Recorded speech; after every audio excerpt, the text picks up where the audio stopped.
Waffle, no, think smaller waffle. I'm not sure if you have them. It's a breakfast cereal. It's a shred. We call them a shreddy. A shreddy. Malted wheat shreddy. They're about that big. Very popular. They are probably in the top 10 of popular breakfast cereals in the UK. The shreddies. We love them. And we continue to love them. We continue to enjoy them all the time. It's one of my favourite breakfast cereals as well. You can get ones with sugar on top as well and stuff like that. Was very popular in Canada as well, the shreddy. In Canada it was in the top cereals, but sadly a few years ago the sales of the shreddy, the little shreddy breakfast cereal, the sales dropped off. Yeah? For some reason the public fell out of love with shreddy. We weren't sure why. And the company that made shreddies in Canada were very worried about this. So what they did is, like any organisation, they would get together their marketing experts, and they would go into a room and they would brainstorm and blue sky thinking and just come up with wonderful ideas and chat about how they can improve the sales, raise the sales of the lovely shreddy. Because they were very concerned. They didn't want the sales to go down and down and down, of course, because that was less profit. Now, this particular group, if you've ever been involved in this, and I have a marketing background as well, is, yeah, you do. You sit in a great big room, there are flip charts, there are whiteboards, there are pens, there are post-it notes, and typically you will have the product laid out in front of you and everybody will be bouncing ideas, there'll be mood boards and things like that. It's a wonderful experience in marketing. Now, this particular group were very, very fortunate, because what they had with them was a young guy, an intern. He'd never done any marketing campaigns before, but he thought differently than anybody else. And what he did was he sat there at the end of the table and he just was playing around with the shredder. And he came up with an idea because he thought differently to everybody else. And he put forward a proposal that would radically change the shreddy. It would become the shreddy of the future. And it would drive sales up and up and up. This guy was a genius. I think he was a genius. Because what he came up with was this. He took that shreddy and he developed diamond shredders. What I'm telling you now is true, alright? Genius. The old shreddy, boring, square, dull. The new shreddy, diamond, like, exciting. Serious, this is serious. Now, you can go on the web and you can find about this. You can go to YouTube. One of the brilliant things about this on YouTube is you know when they do consumer research?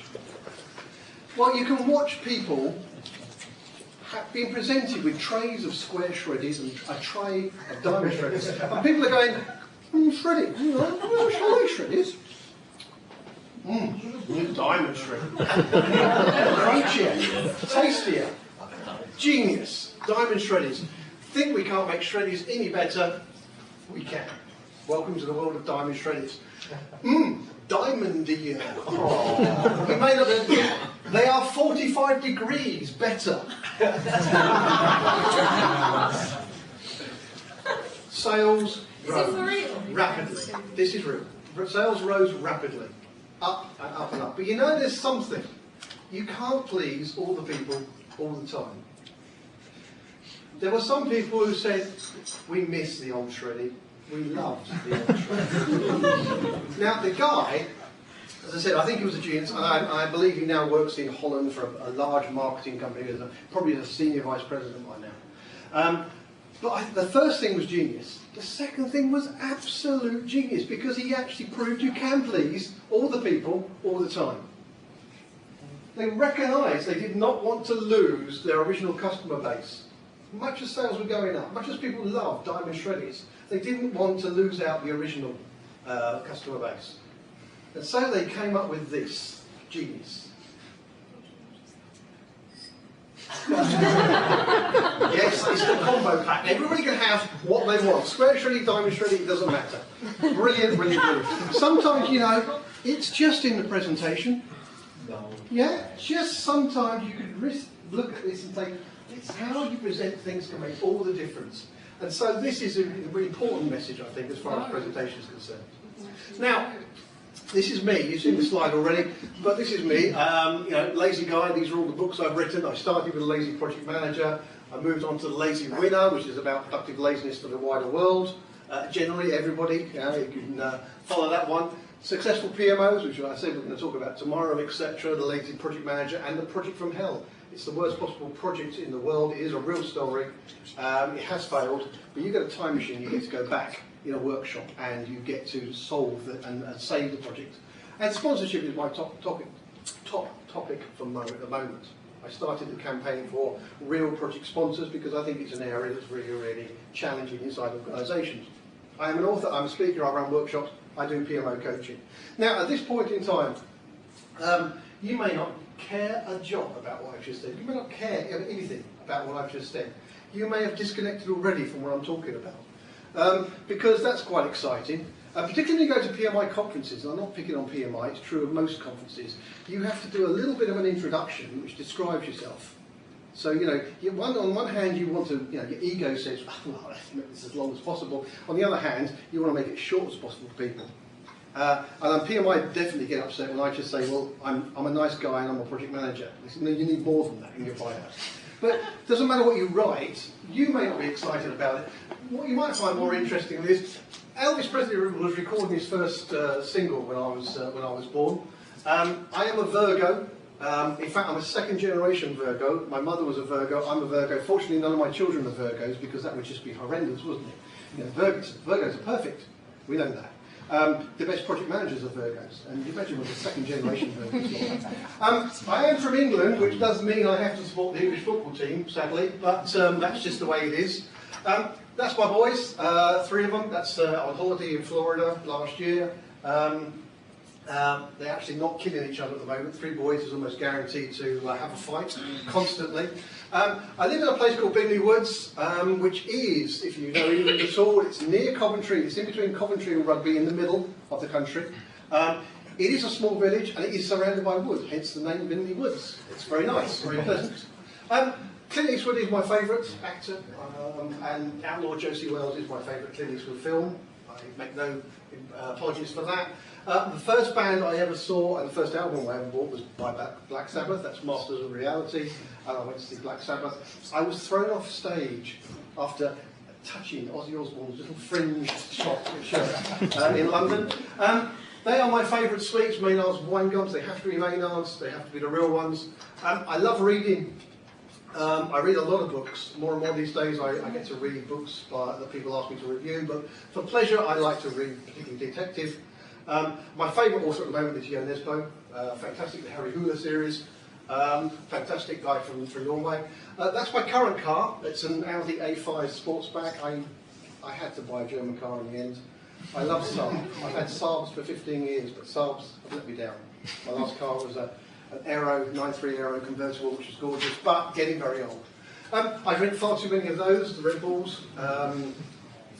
Incredible, wonderful thing. And what else? I wrote The Lazy Project Manager, absolutely. I travel the world. Last year I did 50 presentations around the world. I did 10 countries. I travelled about 117,000 miles to do that. And hopefully when I present I try to leave a smile on people's faces and they like to enjoy the experience. And I give absolute recognition to this guy, James Kane. I know he spoke in England. I also presented with him in 2 other places, out in Canada and in the US. Great book, The Loyalty Switch, but he talks about this fact is that no matter what biographical information you get about someone, no matter what you've been told about someone, you really don't care about them at all until you try and connect in some personal way. So if there's anybody out there who likes at least one of those things or recognises it, there's a little bit of connection with the audience at that point in time, which makes a huge difference when you're presenting. The fact that I have the most wonderful credentials, a fantastic CV, may have actually switched you off already. So here we are right at the beginning of the presentation. It's a 10-minute window. This is the first point of opportunity to lose the audience. So how am I doing at this point in time? I hope at this point in time I've come across as competent. I am not standing up the front of the room dribbling or mumbling or anything like that. I'm likeable, hopefully, unless you really hate Black Sabbath, Clint Eastwood, wine gums, Red Bull, Audis, then you probably like something about me. Hopefully I'm interesting at this point in time, and hopefully that you are actually worth staying awake to continue the presentation. Because, you know, this is a point in time when I can lose people in the audience. So we've powered into the presentation with an interesting approach. You know, I kicked this whole thing off with a shredded wheat, a breakfast cereal. I took you on a journey that we probably didn't expect to come, but I made it interesting and engaging to begin with. Death by PowerPoint is not an inevitable way of business life. It's a wonderful tool. And it's not just PowerPoint, you can have a presentation with a flip chart and be just as boring. But the point about this is, it's not inevitable. There are things that can definitely be done to improve this. This is a much maligned report. This report, the Briskin report, was done in 1971. It was commissioned by the American Travel Agency Association at that point in time. And what they were worried about was the fact that they were concerned people would be afraid of flying. The flying industry, the aviation industry, was beginning to grow at this point in time. They were very worried that people would be scared to fly. So they did a bit of research, and there's more to it than this. And actually the result is that people really weren't afraid of flying at all. What people were scared of was public speaking. People were more scared of public speaking than dying. Now this report has been challenged a lot recently. I think someone said, for example, you know, if you're all alone in a boat with a hole in it and it's the middle of the night and there are 1,000 people on the bank of the river, you will be too afraid to stand up and speak to them and say help. You'd rather die. You'd rather go down with the boat in the water. Now, regardless of whether these figures are accurate or not, and I can prove that they are not accurate at this point in time, because there was a fundamental flaw in the piece of research, because they didn't ask the right questions. You know, it's all about asking the right questions, yeah? Well, they clearly didn't ask the right questions, because had they asked about clowns, clearly we would have got a much bigger, significant percentage of people, because we're all scared of clowns. You know, we laugh, we tell our children it's okay and push them forward, but reality is we're scared of clowns. But apart from clowns, public speaking is very, very high on people's lists. There aren't that many people who just love public speaking. And there aren't that many people who are just naturally good at public speaking either. You kind of have to learn the whole thing. So, one of the scariest things about public speaking is you lot, the audience. So how many of you have been an audience at a presentation? That's not a trick question, because you're sitting here right now being presented to. So I'd expect all of your hands to go up. How many of you have been an audience at a presentation? Of course you have. Okay. How many of you have been in the audience of a very bad presentation? Be honest. Not this one, obviously. Yeah, of course we have. I haven't found it yet. I've been trying to find any research to suggest how many presentations we have to experience during our working life. I have no idea what it is, but certainly in my own experience, it's thousands, I'm sure, I've been involved in. My background is in IT, software, and I've been involved in so many sales presentations, I've completely lost count. But the challenge is the audience. So the audience is one of the first scary things. Because, you know, any of us can probably stand in a room on our own and start presenting. You know, I do this on a regular basis. I like to travel to far off at distant exotic lands, stand alone in hotel rooms and talk to myself. This is something that just comes with part of what I do, because I have to rehearse. And it is a weird thing. It is a really weird thing. I'll tell you, it's a completely weird thing when you forget to lock your hotel room door properly, and the maid walks in with you standing there going, absolutely, at this point, what I really mean, and she looks at you, and she realises you don't have a phone anywhere near you, and you are just talking to yourself in a very bold way. The audience itself, let's analyse the audience. Okay, this is one way of looking at the audience, okay? You can break it down into four types of people in the audience right now. That doesn't mean equal at all. Depends if you present regularly, then you might get some fans. If you are representing your team, for example, you've probably got some fans as well. Now the fans, these are people who will support you through thick or thin as far as your presentation is concerned. Within reason, if you're a complete idiot and get it completely wrong, they probably will distance themselves. But generally speaking, they are there for you because they want you to do a good job when you're presenting. They're the fans, they're fantastic. Then there's the kind of neutrals, there's a whole bunch of the audience that don't care either way really. You know, they like you to do well, but they don't mind if you don't necessarily do well at all. They're kind of right in the middle ground, and they can be won over, absolutely, as you present. One of the reasons why you really want an excellent start to the presentation is to get those people on board, to turn them into temporary fans, if nothing else. Then there's the entertain me's. These are the people sitting in the audience. I'm looking for anybody in the audience now. They're sitting there going, come on in, make it worth my while sitting there. Entertain me, show me it's worthwhile. Yeah, challenging. Now, if you don't connect with these people quite quickly, they will move rapidly into the neutral zone. Yeah, they're kind of up for it. They want to enjoy the experience, but they can be put off quite quickly.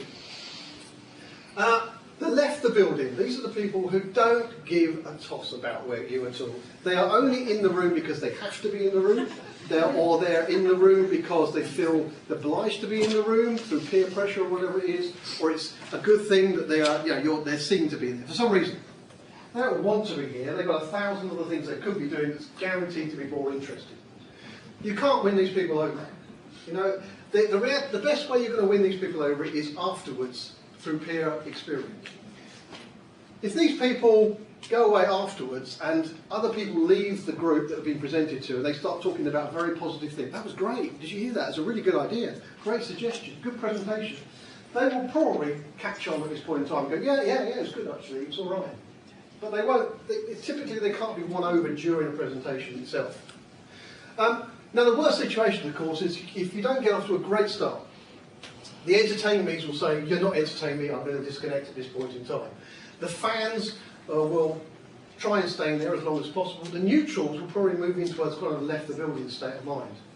And if you keep going that way, then basically, it's even your fans will move into a kind of a neutral state, which is a terrible position to be in if you're presenting, because hardly anybody in the audience will care at all at that point in time.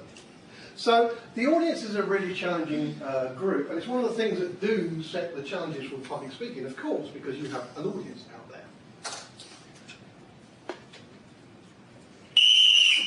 At this point, it's important to wake the audience up, because we've been going now for about 15 minutes, and it's at this point in time I will lose you. It doesn't matter what state of mind you came into the presentation. Sorry about that, if anybody's just been deafened. At this point in time, I will begin to lose you, because what happens is human nature takes over now. You've probably had a long day at work. You have probably, you've worked hard, you've been busy, etc. You might have got up early in the morning or whatever. At your very best, you'll want to be attending to what I'm saying. The reality is life will just begin to overtake you. You've got to start to drift. What's going on? That will happen. So it's important throughout a presentation to have high points of energy, etc. And this is the first one. If you heard me last time, I said about the fact that you only have all of your audience twice. That's right at the beginning of a presentation, because they're awake, they're refreshed, they're interested, perhaps, or at the very least they've had a cup of coffee and they're waiting for you to speak. And typically people will try and catch up at the end of your presentation so that they don't appear stupid afterwards if someone asks them a question or something. During the middle of it, it's a battle to try and keep everybody. And you have to recognise you're not going to keep everybody all the time. But if you have a very flat sort of toned or structure to the presentation, you are going to have people drifting off. Now, feel free, if you feel that, if you're in that situation, you need to drift off, then it's fine. I accept that. I understand the realities of the situation. Because what happens is we have the thoughts about tomorrow at work, about shopping, etc. Something you can do at the weekend. We have very personal thoughts sometimes as well when we drift off into these little worlds. Just if you have those personal moments, please don't fidget or bother the people next to you. That's the important thing.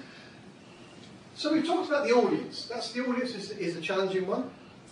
What about the purpose? Why are you talking at all? There's typically 3 or 4 reasons. You want to convince people. That's one of the reasons. You're trying to convince a group of people about something. That's one reason you'll be presenting. You want to educate people about something. There's a desire to pass on knowledge, share knowledge. That's another good one. You want to prove something. You have an argument to present to people to win them over. There are 3 reasons why you might end up standing here in front of a group of people and presenting.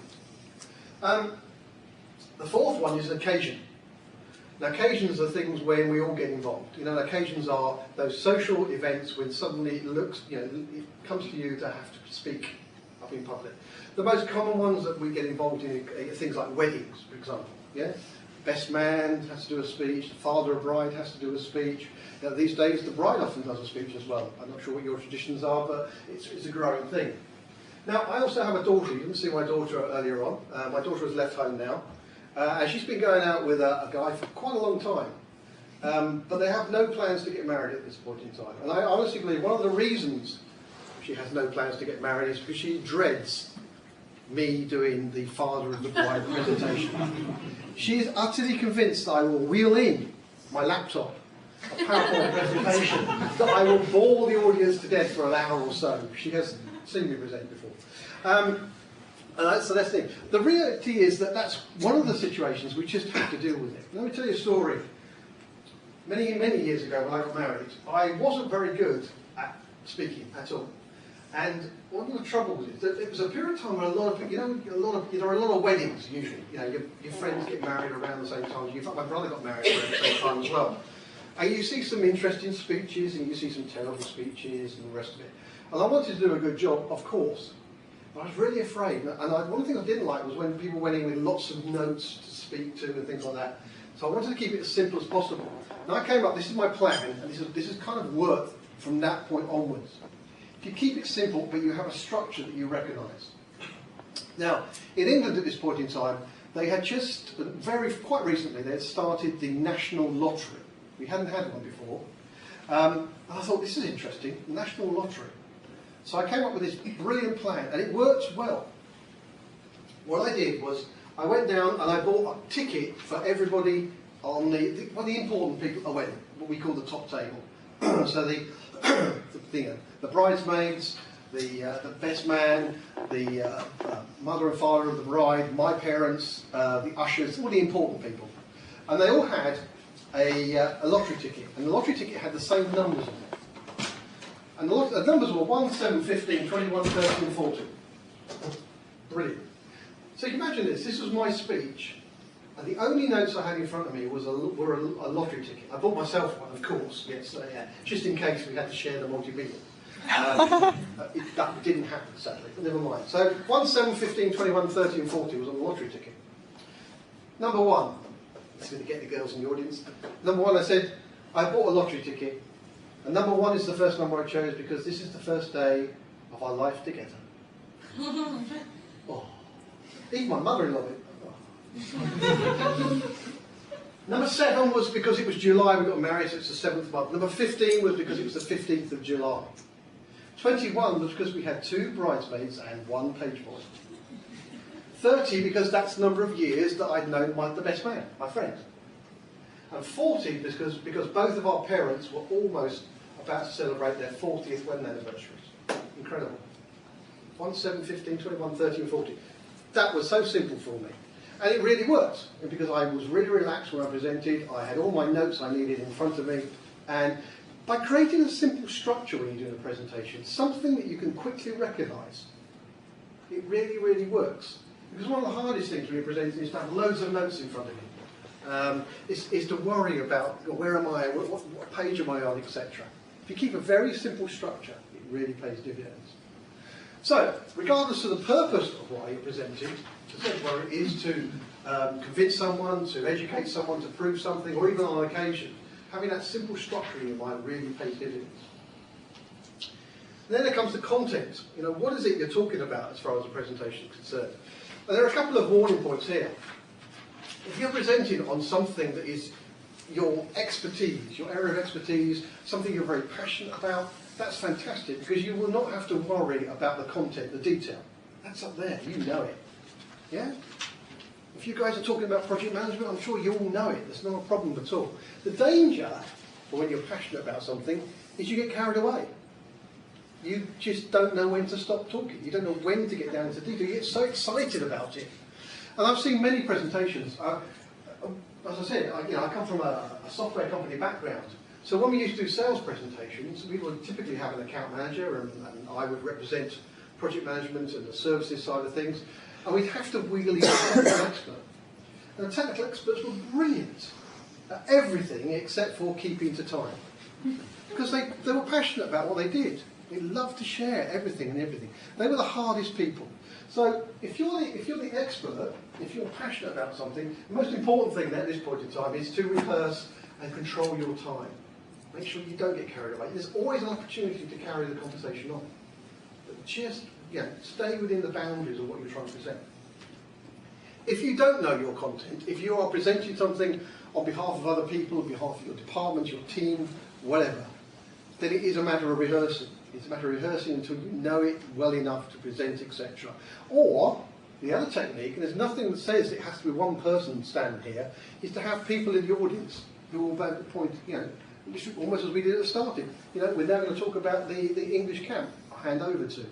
You don't have to carry all the burden yourself. It's far better that you reach out to people, they can contribute and support you in your presentation.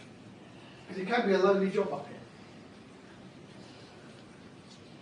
Time. Time is so, so important. Think about it this way. For a presentation like this, 60 minutes. That's what I'm aiming for, 60 minutes. If this goes completely wrong, I've wasted 60 minutes, an hour. But I haven't really, have I? Because of all of you in the room. A typical average group of people that I present to, say there's 100. I'm keeping the maths simple. 100 people, I've wasted, if I got it wrong in any way, I've wasted an hour of my time, but I've wasted 100 hours, 4.2 days of people's time by presenting something that has bored them, not educated them, not convinced them, not presented anything in a really good way. Last year I spoke to just over 7,000 people around the world. Now, again, average presentation time was typically 60 minutes, 1 hour, 7,000 hours. That is 292 days. I could have wasted 292 days. I guess I haven't because people wouldn't invite me back or wouldn't invite me anywhere else. The word would get out. But that's the risk you face when it comes to time. As far as time is concerned, the fact that you are given a time slot, does not mean you have to necessarily fill it. It is far better to deliver a 30-minute excellent presentation than a 60-minute mediocre presentation. Yeah? Hands up. How many of you in the audience have complained that a presentation finished early? I'll remember that at the end of this presentation. No, we don't. We don't complain. We complain when it's been boring for 60 minutes or 45 minutes or half an hour. We complain when someone runs overtime. That's the worst, isn't it? Oh, it's supposed to finish now. What's going on? Time is a challenging thing. It's one of the things you have to remember. And time is really important to track. This, anybody know what this picture is? It's Abraham Lincoln, very popular moment with the film that's out. The real Abraham Lincoln film, not Abraham Lincoln the vampire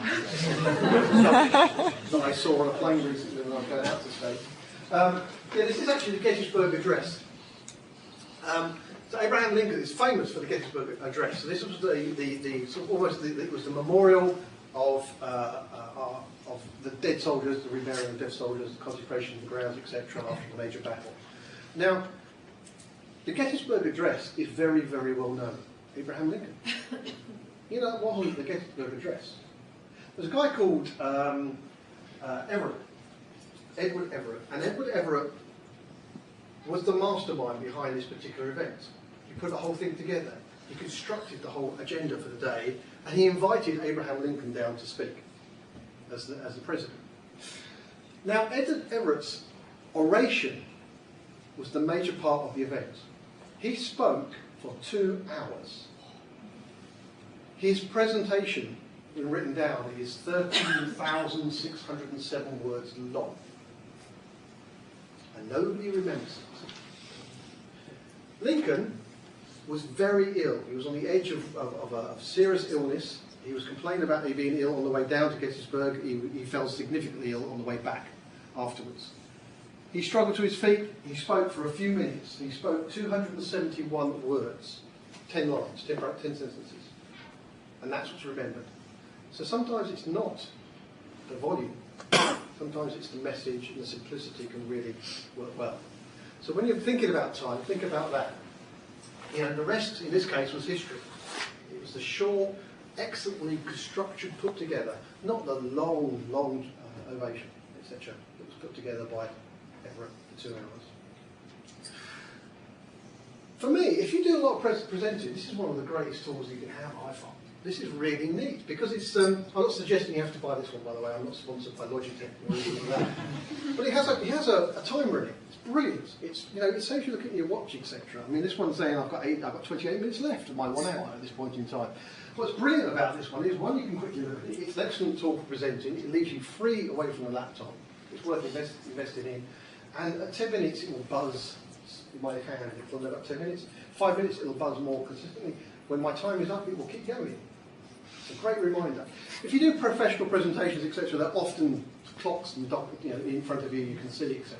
But this is a really good tool, because what it can do is it just takes your mind off that concern about holding, managing your time, etc. So a simple tool like that is really worthwhile. Then the tools themselves. As I said, I'm not just talking about PowerPoint, but it does tend to be the fact that the majority of presentations in business certainly are PowerPoint presentations for the most part. And there are a whole range of wonderful tools that you can actually use. Really worthwhile, and they're brilliant, they really are. But just be careful, just be careful of them, all right? Look at that, isn't that fantastic? It's really good. I'm over here, I'm over here. That's what happens. You put one of those up, people go, that's fantastic. I can't stop watching now. It's so beautiful. You're not paying attention to anything I say at this point in time. That's the trouble. They're really neat, really clever. And I was just, when these things came out and they got better and better, I was an addict. The thing was, they are so distracting. I remember I went to one presentation when a guy had, he just had a little man, and he had a little car that was going up and down, like this. That's what it was. And that was really fun. But when this guy was still on the same slide 15 minutes later, I hated that little guy. So be wary of that. They're really neat, very clever, beautiful, but don't, I wouldn't say use them at all. Don't overuse them, certainly. Graphs. Graphs in presentation. I've used a graph already, I know, but it was very simple, wasn't it? It had 3 data points. Let's ignore the clowns. 3 data points, yeah? This is the graph. I mean, what happens is someone has a graph on there, and you've got some sort of results that go on up there, etc. And there's an area that really should be noted. And there's an important bit over here, for example. There's an outlier which nobody understands what on earth that is and why it's up there. So let's just ignore it. There's some mountains with snow on over the far side. There's a smiley face on that corner. And then suddenly you realise you've got no measurement at all. So let's have quantity in Google Plexes in time fortnights. What does that mean? How can you take that information in? No, don't do that right now. That's far too confusing for an audience. Again, you're just going to start staring at it and we'll try and work it all out. You're not listening to me again. It's too distracting. Go straight for the point that's important. If there's more information, that's fine. Share it afterwards. But just go for the key points of interest, the key data points. So avoid those things. Yeah, I'm sorry, you can't read all that. How many times have you heard that? I understand you can't read that. Yes. Or you get a smart aleck who does that for you, tries to add it all up. If you can't read it, you probably can't even read it on the front. What the hell is it doing up there in the first place? Again, avoid that. I have no idea what that data is actually. But avoid it. It is distracting, it is pointless, it puts people off your presentation. Don't do that. Let's move down to style. This is Jeff Bezos from Amazon. And Jeff presented last year. This is the New York launch of the Kindle Fire and the Kindle White. And Jeff had 10 slides when he presented. Now he was using a style that was made favourable by Steve Jobs of Apple and lots of other CEOs these days as well. If you look at his slides on that presentation, he had 10 slides. And on those, you will probably not find 40 words in those 10 slides. They were just big, bold images that were behind him while he presented the key facts. He didn't distract from the presentation. It's all, I mean, in that case, it's all about product. But the point is, he didn't drive down the approach of going, I need to get all that message up on the screen. I need to have the words up there. There's this concept of visualization, the sort of pictorial prioritization. It's the fact that our brains are far more capable of taking in visual images than writing words. text. Yeah? So think about the style in which you present, you do your presentations. Again, really, really important. And when it comes to style, a lot of it's about you. Yeah?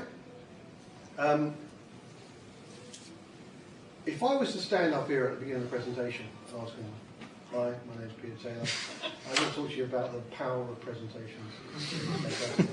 And one of the most important things is to keep the audience engaged with what you're saying. You would have gone, you know? You all have left the building at that point in time. You probably even left the room. Honestly. Even if I can't do it. Even if I stand still and energise my words, etc. It's kind of tough to talk dynamically and not move. And I'm still only talking to that poor guy in the middle of the room at the back at this point in time. You've got to move. You've got to engage your audience. If you ever watch, I mean, the professionals are people like the President of America. You watch how he works. He never works in the middle of the room. It's there, scans there, scans there. The middle of the room feel they're getting some sort of engagement because he's passed them a few times, but he's not bored, nor is he lingering on anybody so he makes direct eye contact. He's moving on the audience. It's a very cynical professional way of doing it. But you notice I move around because I want to engage with people on this side and I want to engage people over that side. And because some of these guys know that I really struggled when I presented at the PMI conference in Warsaw because there was a video man who wouldn't get out of my way when I was trying to walk around it. It kind of limited me a little bit. I also feel very limited when I have a microphone which has got a lead on it because again you can't move, you're not free, etc. You kind of need to dynamicise the whole process to engage and make eye contact and connect with the audience and try and get you guys interested and awake. That's really important. And 3 Ps. 3 Ps are really important. So it's prepare, present, profit. Prepare, present, profit. They're the 3 Ps.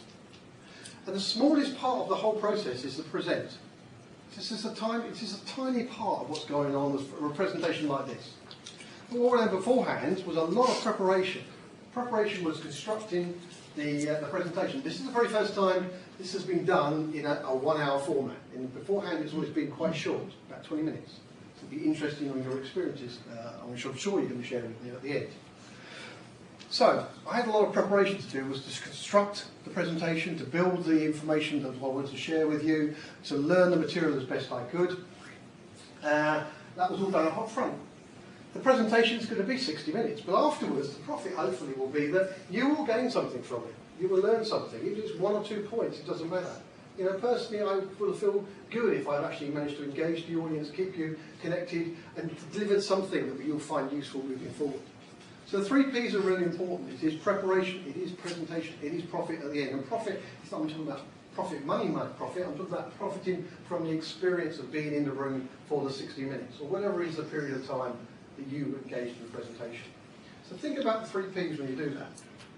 When you prepare for the whole thing. Put the effort in where it's really important. You know, if you listen to the lazy project manager in the dinosaur, etc., it's kind of like that. It's thick at one end, thin in the middle, and much, much thicker at the far end. The risks. Now, there are a lot of risks involved in presenting. There's a lot of risks. It's a big thing. If you're doing, you know, if you're presenting inside your own organisation and you're using equipment that's well proven, regularly done, you know, the risks reduce, obviously. But you've got to just think through it. Like anything in life, I mean, in project management, you should understand this whole risk process completely.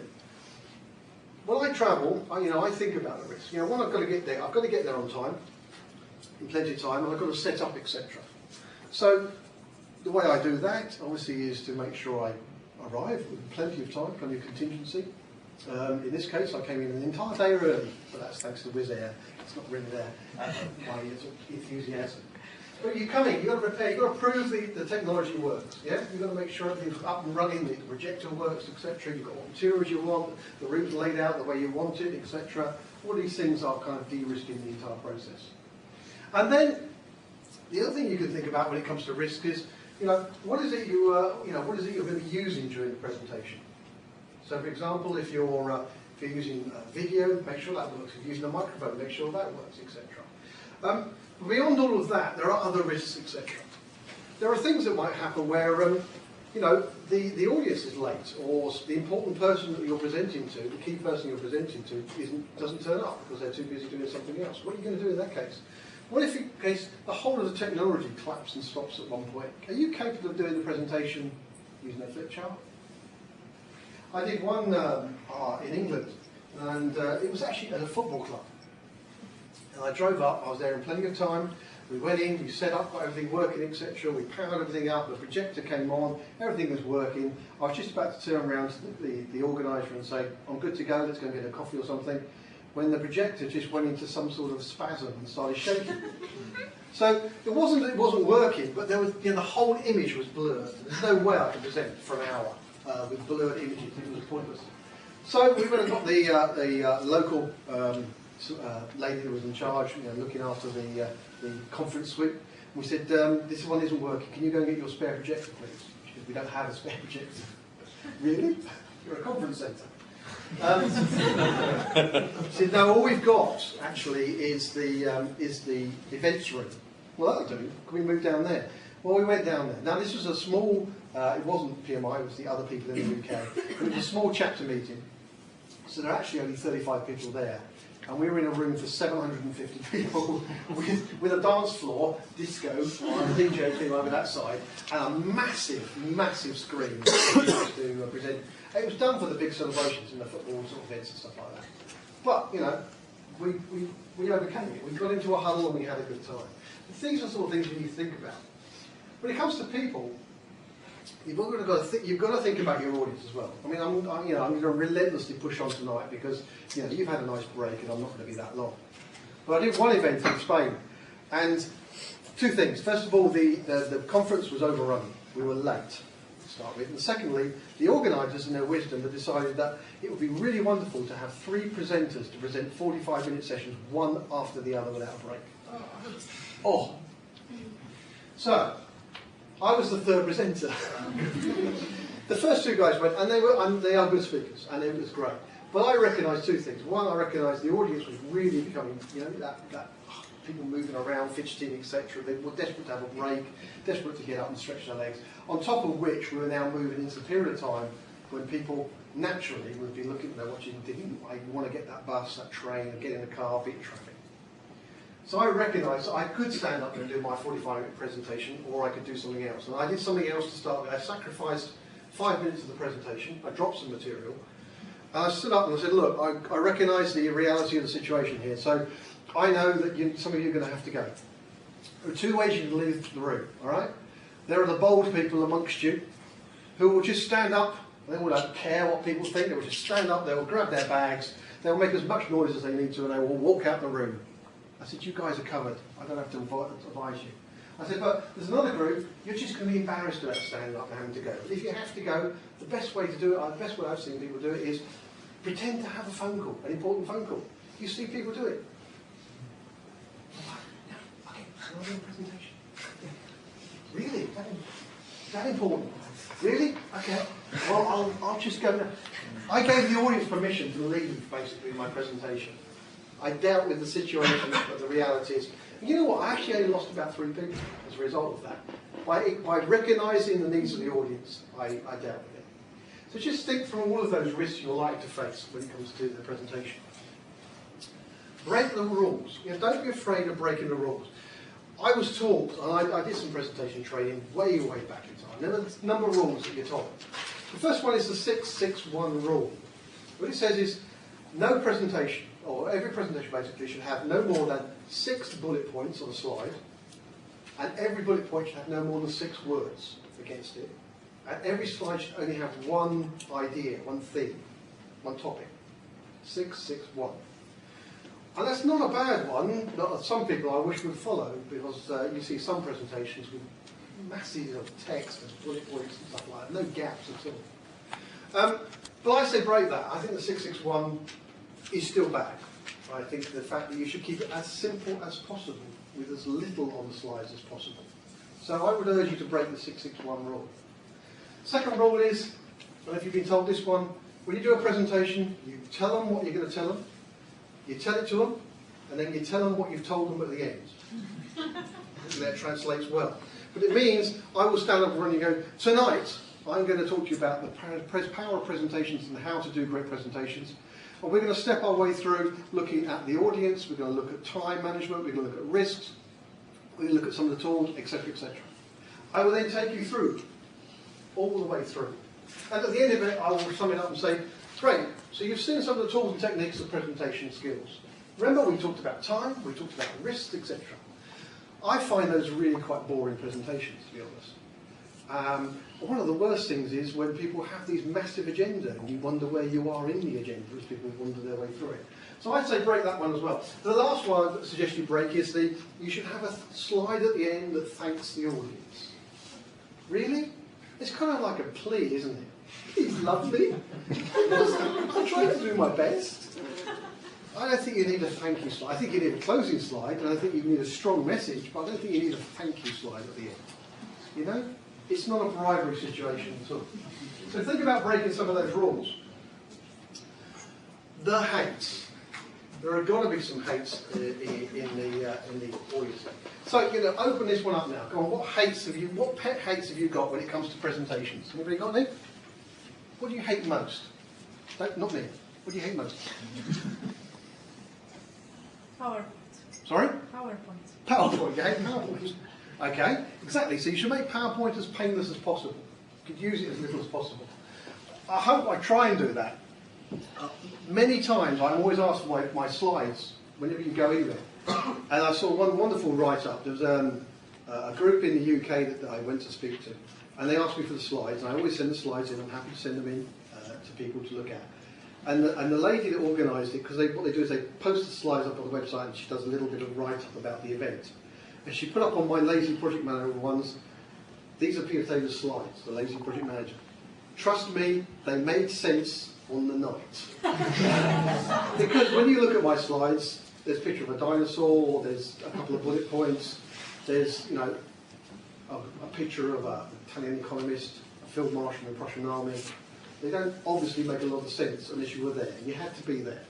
So, yeah, PowerPoint. Bad use of PowerPoint, perhaps, is really bad. We just hate PowerPoint full stop. Keynote is awesome. Discovered recently. Yeah, okay, excellent. Any other hates? Non-interactive presentations. Sorry? Non-interactive. Non-interactive presentations. I like to talk a lot. You like to talk a lot? It happens. Win one person over. Not like so it's really bad when you have topics which require discussion and you have the person lecturing on them. Yeah, yeah, absolutely, absolutely. And sadly, I mean, a lot of meetings and events and stuff like that don't allow for it, which is a shame. And I think every presentation should build some of that in. I think no matter how big the audience is, it is possible to have some sort of audience participation or engagement. At the very least, remember, I won't blow the whistle again. But you know, you need those high points, and actually having the audience contribute is a really good one. So that's a good one. Any more? When someone reads the slides. When someone reads the slides, the hates. Yeah, that's a short read. Absolutely. And that's a terrible thing. Because in a flat voice. In a flat voice. Yeah, listen to the screen. Yes. Looking at the screen. I've had that. Absolutely. It is, that is terrible. And part of it is down to their personal confidence presenting. And part of it is down to not knowing the content of the presentation enough, which goes back down to preparation again, really. There is no real need to have that. I mean, the thing to remember about slides is the slides are there for the audience, not you. So, you know, it's there to drive you, draw you into the point of the conversation, the topic, the area we reach. But it's not for me to, to really know what I'm talking about at this point in time. You know, I should know that.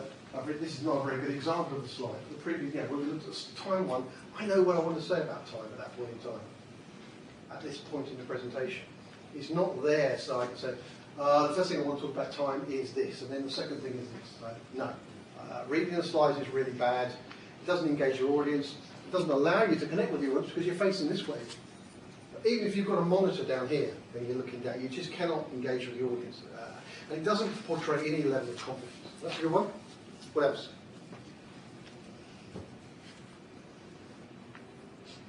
Very passive audience. Yes. That time management of the presentation, that you spend like a long time on something, yes. and then you have to rush to other things. Or even not rush through other things. Yeah, that's my pet hate is the one where there is an agenda. You know, when someone says, "I'm going to tell you tonight's presentation is the top 10 reasons why you need to do good project management. I'm going to spend the next hour talking to you.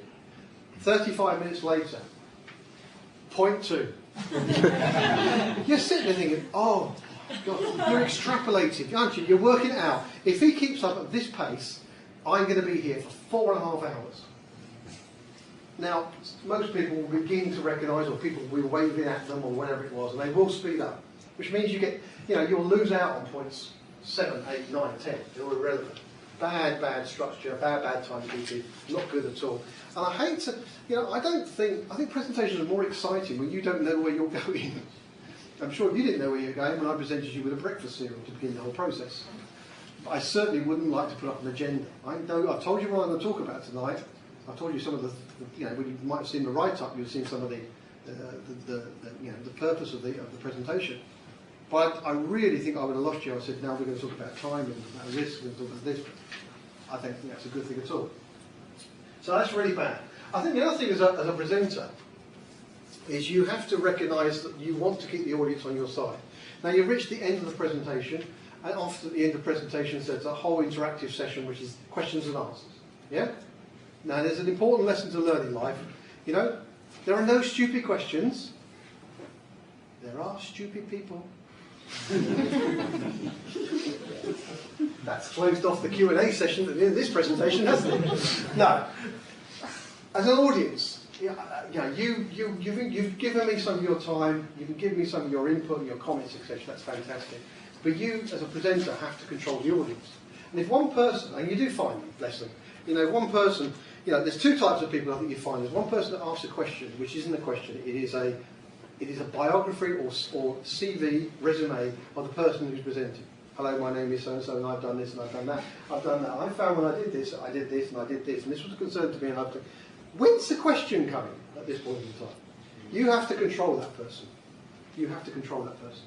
And another type of person is the person who just takes the conversation over. Their question moves on to another question. You have to shut them down.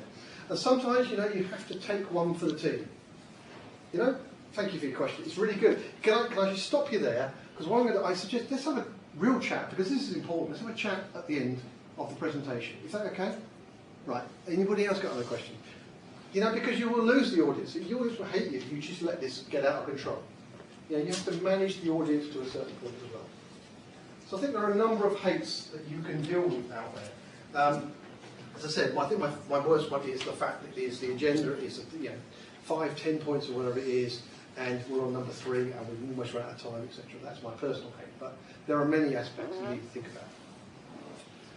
about. Also, when you present, it can be a very strange world you exist in when you present. You have to expect the unexpected, and you have to be prepared. Now, I've done presentations, and things change. It's kind of a time thing again to a degree. I did one presentation where, I typically have 40, 50 minutes of material, questions, etc. And as I was waiting to go on stage, the organisers have more than one occasion said, we're running a bit tight, can you cut 10 minutes or so? You have to be prepared to do that. You have to be flexible to do that. I've also had it where they've had surprise speakers on after me. So again, I've had to customise and tailor, etc. But here, I'm going to share with you the strangest presentation I've done today. It was a very enjoyable evening. But here's an image which I've got from a presentation I did for PMI Melbourne.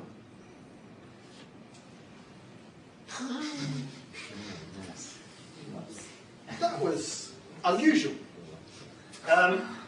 Unusual. You notice the 2 glasses of wine? No, that's water. That was really. So this was an event they wanted to do, and it was brilliant. It was a great fun. They wanted to do it at the Melbourne Aquarium, and if you've ever been to the Melbourne Aquarium, there's a bit right in the middle, and basically you're in a giant goldfish pond. You're in the middle. There's 2 tunnels, one in, one out, but behind you, over you, everywhere are fish, sharks, everything else. And then, as you can see there, I'm working with a little tiny speaker. I've got a little stand, and I've got 150 people standing because there were no seats, and they're crowded in the room.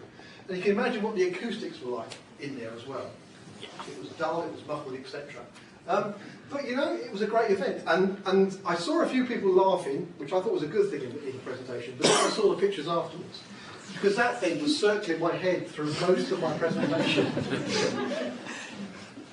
I looked worried, but I wasn't worried at that point in time. So you have to be prepared to work in whatever circumstances are required when you're doing presentations.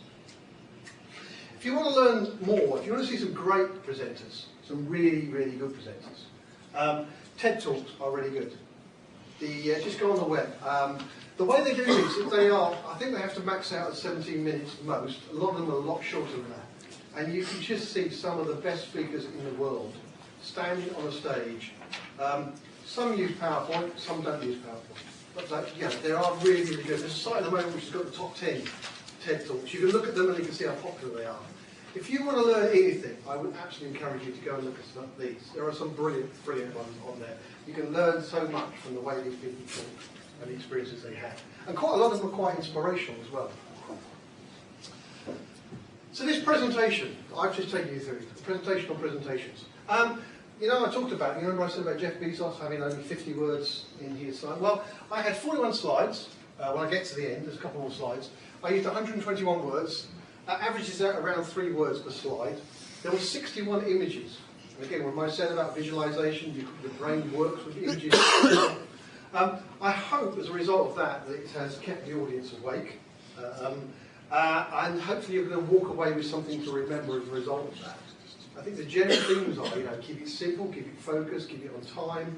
Think about if you're doing a real presentation from a risk point of view, preparation, presentation, and profiting the audience at the end of that. Let me tell you a story. This is the story of a very, very famous hypnotist. When I talk about the presentations, this hypnotist was world famous, the best in the world. And what he would do, he would turn up at an event and the audience would be packed. There would be people standing, etc. And the hypnotist would stand up on stage in front of this audience and he would hypnotise the audience. And he'd put them all into a deep sleep. And when he'd done that, he would go next door, typically, and he'd find a bar or a pub. And he would sit down and he'd read the paper for an hour. And he'd drink a coffee or drink a beer, wherever he felt like. And just at the end of the hour, he would walk back into the big hall. And he would talk to the audience who were fast asleep and he'd say, "You've just seen the very best presentation, the very best hypnotic experience of your entire life. You will tell everybody you know that you've had a wonderful time. Wake." And this was the most popular hypnotist in the world. He was always popular wherever he went. And people talked about him. And sometimes it's not what you do, it's how you do it. Sometimes it's about just the presentation itself. Getting people motivated and encouraged. It's not all about cramming everything into the actual event, the presentation itself. There are always ways you can share information afterwards. Handouts, you know, reports afterwards. Not in front of people. Take people on a journey, entertain them. I was always taught 80% entertainment, 20% fact. If people walk away with something, they will put the effort in to find out more. They will read your report. They will read your feedback. They will read your further detail afterwards, if you have encouraged and entertained them during the presentation. And that's my final slide, because obviously what I'm talking about is hopefully you've had an experience tonight that you've enjoyed, you've learned a little bit about the presentations, etc., and maybe you'll want to talk to me afterwards. Thank you very much. I've been presenting on presenting.